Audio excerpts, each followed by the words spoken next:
സ്മൃതി madam ചെയ്ത പരിപാടികളെക്കാൾ കൂടുതൽ പരിപാടികൾ അല്ല, ഈ പരിപാടി എന്തായാലും ഞാൻ ചെയ്തിട്ടില്ല. രാഹുൽ ചെയ്ത പരിപാടി എന്തായാലും ഞാൻ ചെയ്യില്ലല്ലോ. ഞാൻ ചെയ്തില്ല. ഞാൻ ചെയ്ത പരിപാടി ഉള്ളതുകൊണ്ടാണ് ഇപ്പോഴും ശബരിമല നിൽക്കുന്നത്. ആയിക്കോട്ടെ, രാഹുൽ ചെയ്ത പരിപാടി എനിക്ക് ചെയ്യാൻ പറ്റില്ലല്ലോ. രാഹുൽ ഏതായാലും പറഞ്ഞു.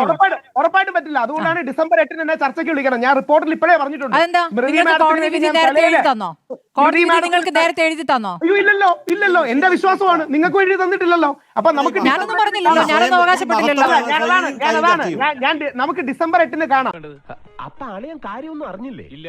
എന്നാൽ ഇനി ഞാനത് പറയാം, ആരും ഞെട്ടരുത്. രാഹുൽ, ദയവ് ചെയ്ത് പരാതിക്കാരിയുടെ ഐഡന്റിറ്റി വെളിപ്പെടുത്ത കാര്യങ്ങൾ പറയരുത്. ഉത്തരവാദിത്തത്തോടു കൂടി ചർച്ചയിൽ പങ്കെടുക്കണം. ഞാൻ ആദ്യമേ അഭ്യർത്ഥിക്കുകയാണ്. അതിൽ ഞാൻ പറയട്ടെ രാഹുൽ പറഞ്ഞ് പൂർത്തിയാക്കട്ടെ. ഈ മുൻകൂർ ജാമ്യാപേക്ഷയിൽ ഈ പരാതിക്കാരിയുമായി ബന്ധപ്പെട്ട മുഴുവൻ കാര്യങ്ങളുണ്ടല്ലോ, അത് അങ്ങ് ദയവ് ചെയ്ത് ഇവിടെ വിളിച്ചു പറയരുത്. അയ്യോ, അതിന് ഞാനൊന്നും പറഞ്ഞില്ലല്ലോ. പക്ഷേ താങ്കൾ ഇന്നലെ പറഞ്ഞ ഒരു കാര്യമുണ്ട്, വിവാഹിതയാണ്. നമ്മൾ അത് അപ്പോൾ പറയാൻ ഉദ്ദേശിച്ച കാര്യമല്ല, പറയരുതെന്ന് ഞാൻ അങ്ങോട്ട് തടയുകയും ചെയ്തതാണ്. വിവാഹിതയായിട്ടും വിവാഹിതയാണെന്ന് പറയാതെ വഞ്ചിച്ചു എന്നാണ് അങ്ങ് പറഞ്ഞത്. പക്ഷേ ഇന്ന് രാഹുലിന്റെ മുൻകൂർ ജാമ്യാപേക്ഷയിൽ വിവാഹിതയാണെന്നറിയാം, വിവാഹത്തിൽ പ്രശ്നങ്ങളുണ്ട് എന്ന് പറഞ്ഞിട്ടാണ് ആദ്യം സംസാരിച്ചത്. പിന്നീട് ഒരു ബന്ധത്തിലേക്ക് അത് പോവുകയും ആ ബന്ധം ഏത് തരത്തിൽ എത്തി എന്ന കാര്യമാണ് ആ മുൻകൂർ ജാമ്യാപേക്ഷയിൽ. അപ്പോൾ താങ്കളുടെ ഇന്നലത്തെ വാദം പൊളിഞ്ഞു എന്നത് സമ്മതിച്ചിട്ട് തുടങ്ങാം. ശരി സ്മൃതിജി, 3 കാര്യങ്ങൾ. ഒന്ന്, സ്മൃതിജി TV ചാനലുകളിൽ വരുന്നതിന് മുമ്പ് മാധ്യമങ്ങളിൽ വരികയും താങ്കൾ ചെയ്ത പരിപാടികളെക്കാൾ കൂടുതൽ ചർച്ചയിൽ പങ്കെടുക്കുകയും BBC അടക്കമുള്ള അന്താരാഷ്ട്ര മാധ്യമങ്ങളിൽ ചർച്ചയ്ക്കിരുന്നൊരു വ്യക്തിയാണ് ഞാൻ. എനിക്ക് എന്ത് പറയണം പറയണ്ട എന്ന് നന്നായിട്ടറിയാം. ചെറിയ വട കൊടുത്ത് വലിയ വട വാങ്ങിച്ചു. കേരളത്തിലെ മാധ്യമങ്ങളിലല്ലേ പണി തുടങ്ങിയിട്ട്? ഇതിടയ്ക്കിടയ്ക്ക് പല ചർച്ചകളിലായി രാഹുൽ പറയുന്നുണ്ട്. ഞാൻ 22 കൊല്ലമായി പണി തുടങ്ങിയിട്ട്. എന്നാലേ ഞാൻ 25 കൊല്ലമായി. ബാക്കി പറഞ്ഞോളൂ. അതിന് മുമ്പ് ചർച്ചകളുണ്ട്. അപ്പൊ അതുകൊണ്ട് സ്മൃതി മാഡം ചെയ്ത പരിപാടികളെക്കാൾ കൂടുതൽ പരിപാടികൾ. അല്ല, ഈ പരിപാടി എന്തായാലും ഞാൻ ചെയ്തിട്ടില്ല. രാഹുൽ ചെയ്ത പരിപാടി എന്തായാലും ഞാൻ ചെയ്യില്ലല്ലോ. ഞാൻ ചെയ്തില്ല. ഞാൻ ചെയ്ത പരിപാടി ഉള്ളതുകൊണ്ടാണ് ഇപ്പോഴും ശബരിമല നിൽക്കുന്നത്. ആയിക്കോട്ടെ, രാഹുൽ ചെയ്ത പരിപാടി എനിക്ക് ചെയ്യാൻ പറ്റില്ലല്ലോ. രാഹുൽ ഏതായാലും പറഞ്ഞു. ഉറപ്പായിട്ടും പറ്റില്ല. അതുകൊണ്ടാണ് ഡിസംബർ 8 എന്നെ ചർച്ചയ്ക്ക് വിളിക്കണം. ഞാൻ റിപ്പോർട്ടിൽ ഇപ്പോഴേ പറഞ്ഞിട്ടുണ്ട്. അതെന്താ, കോടതി വിധി നേരത്തെ എഴുതി തന്നോ? കോടതി നിങ്ങൾക്ക് നേരത്തെ എഴുതി തന്നോ? അയ്യോ, ഇല്ലല്ലോ. എന്റെ വിശ്വാസമാണ്. നിങ്ങൾക്ക് എഴുതി തന്നിട്ടില്ലല്ലോ. അപ്പൊ നമുക്ക് ഞാനൊന്നും പറഞ്ഞില്ലല്ലോ, ഞാനൊന്നും അവകാശപ്പെട്ടില്ലല്ലോ. നമുക്ക് ഡിസംബർ 8 കാണാം. അതുകൊണ്ട് നമുക്ക് എന്താണ് ഒരു ആത്മവിശ്വാസം അല്ലേ? എന്തിന്റെ ബലത്തിലുള്ള ആത്മവിശ്വാസമാണ്? കേസ് പഠിച്ചതിന്റെ ആത്മവിശ്വാസമാണ്. അതെ അതെ. ശബരിമല പോരാട്ടത്തിന് സുപ്രീം കോടതിക്ക് ഇറങ്ങിയതിന്റെ ആത്മവിശ്വാസമാണ്. സത്യമേ ഞാൻ പറയുന്നുള്ള ആത്മവിശ്വാസമാണ്. ഞാൻ അപ്പോഴേ പറഞ്ഞില്ലേ അവൻ നിസ്സാരക്കാരനല്ലെന്ന്. അതുകൊണ്ടാണ് ശരി, വിഷയത്തിലേക്ക് വരൂ. തൽക്കാലം ഈ വിഷയത്തിലേക്ക് വരൂ. താങ്കൾ ഈ വിഷയത്തിലേക്ക് വരൂ. എന്ത് പറയണ്ടെന്ന് ബാക്കി ആരെ അല്ല ഞാൻ പറയും. അതായത് അവൻ ഭയങ്കര കുഴപ്പക്കാരനാണെന്ന് ബോധ്യമായല്ലോ. നമ്മുടെ വേദിയിൽ നമ്മുടെ പ്ലാറ്റ്ഫോമിൽ എന്ത് പറയണമെന്ന് എനിക്ക് പറയാമല്ലോ രാഹുൽ. അങ്ങയുടെ അഭിപ്രായം പറയാം, അതിലൊന്നും തടയുന്നില്ല. പക്ഷേ ഇരയുടെ ഐഡന്റിറ്റി വെളിപ്പെടുത്തരുത് എന്ന് മാത്രമേ പറഞ്ഞുള്ളൂ. ബാക്കി പറഞ്ഞോളൂ. ഒരു നിയമ വിദ്യാർത്ഥിയായ ലോയറായ മാധ്യമങ്ങളിൽ ഇത്രയും വർഷം പരിചയമുള്ള ചർച്ചയ്ക്കിരുന്ന് എനിക്കറിയാം എന്ത് പറയണം വേണ്ട എന്നുള്ളത്. വല്ല കാര്യമുണ്ടോ? എന്തിനാണ് ഇങ്ങനെ ഇല്ലാന്ന് നടക്കണേ? 22 വർഷം ന്യൂസ് ചാനൽ മാത്രമാണ്. അതിനു മുമ്പ് ഒരു 5 വർഷം ഞാൻ TV വർക്ക് ചെയ്തിരുന്നു. അപ്പൊ 27 വർഷമുണ്ട് എനിക്ക് മാഡത്തെക്കാട്ടി കൂടുതൽ. അത് ഓർത്തിരുന്നാൽ മതി. ഇനി പോയിന്റിലേക്ക്. ഇന്നലെ കല്യാണം കഴിച്ചു എന്ന് ഞാൻ പറഞ്ഞത് താങ്കൾ അടക്കം അനുവദിച്ചത് സ്വാഗതാർഹമാണ്. ഇന്ന് ബെയിലുമുണ്ട്. ആ ബെയിലിൽ ഈ കുട്ടിയുടെ ഐഡന്റിറ്റി വെളിവാക്കുന്ന കാര്യങ്ങളുണ്ട്. അത് ഒരു കാരണവശാലും ഞാൻ പറയില്ല. പറയണമെങ്കിൽ എനിക്ക് റിപ്പോർട്ടിൽ വന്നിരുന്ന് പറയണ്ടല്ലോ. എന്റെ യൂട്യൂബിൽ പറഞ്ഞാൽ മതി, ലക്ഷക്കണക്കിന് ആരും കേൾക്കും. പക്ഷേ അത് ഇന്നും പറയുന്നില്ല, ഇന്നലെയും പറയില്ല, നാളെയും പറയില്ല. ഇന്നലെ പരാതി കൊടുത്തുള്ളൂ, ഇന്നലെ അതിജീവിതയായുള്ളൂ. എനിക്ക് മിനിഞ്ഞാന്ന് പറയായിരുന്നല്ലോ. എന്താണാവോ പുതിയ കണ്ടുപിടുത്തം? ഈ കുട്ടിയുടെ കല്യാണ ഫോട്ടോ അടക്കം എന്റെ ഇരിപ്പുണ്ട്. എന്തുകൊണ്ടാ പറയാത്തത്? അത് ആ പുരുഷനും കൂടി മോശമായതുകൊണ്ടാണ്. ഞാൻ ആ പയ്യനോട് സംസാരിച്ചിരുന്നു, ഈ പെൺകുട്ടിയുടെ ഭർത്താവിനോട് സംസാരിച്ചിരുന്നു. അതുകൊണ്ട് ഒരു കാരണവശാലും പറയില്ല. ഇനിയും താങ്കൾ പറഞ്ഞ വളരെ പ്രസക്തമായ കാര്യം, അതിൽ ഒരു വരി സ്മൃതി മാഡം വിടുമെന്ന് എനിക്ക് അറിയായിരുന്നു. അതുകൊണ്ട് തന്നെ ബെയിൽ ആപ്ലിക്കേഷൻ കയ്യിലെടുത്ത് വെച്ചിട്ടുണ്ട്. ഫേസ്ബുക്കിലൂടെ രാഹുൽ മാങ്കൂട്ടത്തിനോട് അങ്ങോട്ട് സൗഹൃദമാണ് ഈ പെൺകുട്ടി സ്ഥാപിച്ചത്. അല്ല അതിലേക്ക് എത്തുന്നതിന് മുമ്പ് രാഹുൽ ഇത് പറയൂ. വിവാഹിതയാണെന്ന് പറയാതെ രാഹുൽ മാങ്കൂട്ടത്തിനെ വഞ്ചിച്ചു എന്നല്ല അങ്ങ് പറഞ്ഞത്. അത് പൊളിഞ്ഞില്ലേ? അതായത് സമ്മതിച്ചിട്ട് ഇതിലേക്ക് വരൂ. അല്ല താങ്കൾ വായിച്ചില്ലെന്ന് തോന്നുന്നു ബെയിൽ ആപ്ലിക്കേഷൻ. അതിന്റെയാണ് ഈ കുട്ടിയുടെ കാര്യം.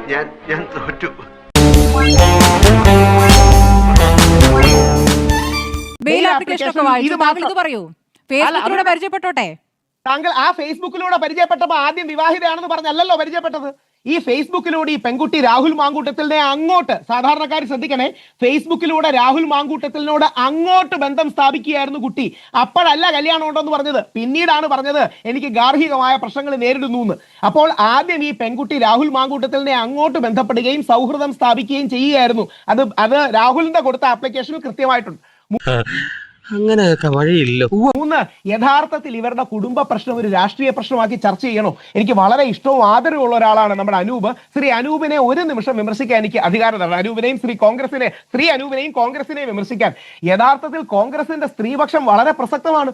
ഇനി എൽദോസ് കുന്നപ്പള്ളിക്കെതിരെ വ്യാജ പരാതി കൊടുത്ത പെൺകുട്ടിക്ക് 49 ക്രിമിനൽ കേസുകൾ ഉണ്ടെന്ന് ഹൈക്കോടതിയുടെ ഉത്തരവിലും ഒബ്സർവേഷനിലും ഉണ്ട്. അത് ശ്രീ അനൂപ് പറയില്ല. കാര്യം എന്താ അറിയാമോ? അദ്ദേഹം സ്ത്രീപക്ഷവാദിയാണ്.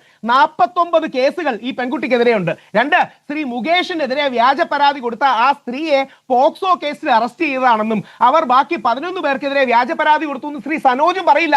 അത് ഞാൻ CPM കാരനായോണ്ടല്ല പറയണത്, അതാണ് സത്യം എന്നുള്ളതുകൊണ്ടാണ്. ശ്രീ സനോജിനും അനൂപിനും അങ്ങനെ പറഞ്ഞു കഴിഞ്ഞാൽ അവർ സ്ത്രീ വിരോധികളായി പോകുമോ, സ്മൃതി മാഡത്തിന്റെ അടക്കമുള്ള മാധ്യമങ്ങളുടെ പ്രിയം ഇല്ലാതായി പോകുമോ എന്ന പേടി കൊണ്ടാണ്. പക്ഷെ ഞാൻ പറയുന്നത് വസ്തുതകളാണ്. മുകേഷിനെതിരെ കള്ളപ്പരാതി കൊടുത്ത ആ സ്ത്രീയെ ഓഗസ്റ്റ് 25 തമിഴ്നാട്ടിൽ പോക്സോ കേസിൽ അറസ്റ്റ് ചെയ്തു. എന്തിനാണെന്നറിയാമോ? അണ്ടർ ഏജ് ആയ ഒരു പെൺകുട്ടിയെ സെക്സ് റാക്കറ്റിന് എത്തിച്ചു കൊടുത്തതിന് 11 പേർക്കെതിരെ വ്യാജ പരാതിയാണ് ആ സ്ത്രീ നൽകിയത്. ഇന്നും ആ സ്ത്രീയെ അല്ലെങ്കിൽ സ്ത്രീത്വത്തെ ബഹുമാനിക്കുന്നുണ്ട് ആ പേര് പറയാത്തത്. ഇനി ഈ വിഷയത്തിലേക്ക് വരാം. രാഹുൽ മാങ്കൂട്ടത്തിലിന്റെ ഡിഫൻസ് എന്താണ്? വളരെ വ്യക്തമാണ്. രാഹുൽ മാങ്കൂട്ടത്തിന്റെ ഡിഫൻസ് ഈ പെൺകുട്ടി, ഇനി അത് പറയാമല്ലേ, ആ ഡിഫൻസിൽ പറഞ്ഞിരിക്കുന്ന കാര്യമായതുകൊണ്ട് ആ പെൺകുട്ടി മറ്റൊരു ബന്ധത്തിലാണ്, മാരീഡ് ആണെന്ന് പറയാമല്ലോ. ഇന്നലെ താങ്കളുടെ ചാനലിലൂടെയാണ് ആദ്യം അത് ലോകം പറഞ്ഞത്. പിന്നീട് ഞാൻ പോയ എല്ലാ ചാനലിലും പറയുകയുണ്ടായി. യഥാർത്ഥത്തിൽ മാരീഡ് ആയ ഒരു പെൺകുട്ടിയായിരുന്നു ഇത്. അവരുടെ ഇടയിൽ പ്രശ്നങ്ങൾ ഉണ്ടായി കാണും, നമ്മൾ ബഹുമാനിക്കുന്നു. ഞാനടക്കം നമ്മൾ എല്ലാവരും ബ്രേക്കപ്പിലൂടെ ഒക്കെ കടന്നുപോയതാണ്. പക്ഷേ രാഹുൽ മാങ്കൂട്ടത്തിനോടുള്ള ബ്രേക്കപ്പിന് ശേഷം അതിനെ വെപ്പണൈസ് ചെയ്തു.